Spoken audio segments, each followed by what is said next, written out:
ጓደኛ የለሽም አላገባሽም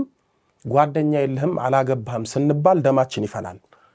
አንዳንዶች እንደ ሰው እጮኛ የሚያዝና የማግባት ፍላጎት አለን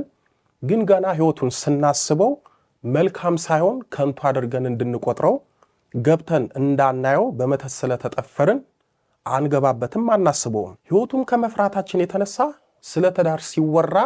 ለመስማት ጆሮ ዳባ ልበስ እንላለን የጮኝነትና የትዳር ህይወታችንን በማለዳ ስለተቀማን እኛ እንንከራተታለን የኛን የወሰዱት ባጋንንት ጥበብ አግብተው ወልደው ይኖሩበታል እኛም እድላችን በመተት እንደተነጠቅን ስለማናውቅ ትዳርን ስናስብ ተራራ መስሎ ይታየናል ብንሞክርም ገና ከጅምሩ ይበላሻል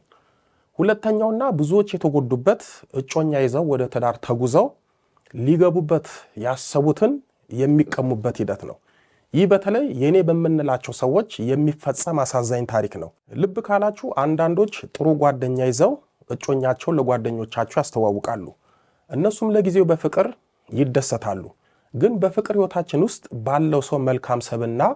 ቆንጅና ቁመና ዕውቀት ሀብትና ለኛ ባለው ልዩ ፍቅር ክብርና አመለካከት መቅናት ይጀምራሉ ቅናታቸውን ለዓለማሳወቅ በእኛ ሰው ህይወት ውስጥ እየገቡ አንድ ቀን ለሱ አንድ ቀን ለሷ የማይሆን ነገር እየተናገሩ በሁለቱ መሃል ሆነው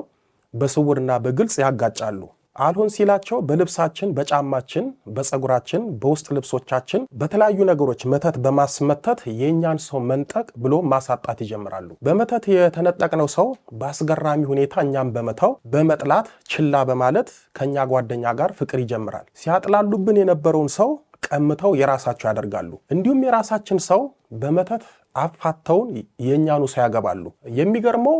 ከኛ በመተት ነጥቀው ያገቡት ሰው ደስታ ያጣ የመከራ ኑሮ ይኖራል እዚህ ላይ ልብ ልትሉት የሚገባው የናንተው ወዳጅ የናንተውን ሰው የናንተን እጮኛና የትዳር አጋር ማጥላላት አጣቂር ማውጣት ጀመሩ ማለት ያ ሰው የራሳቸው እንዲሆን መንገድ ጠረጉ ማለት ነው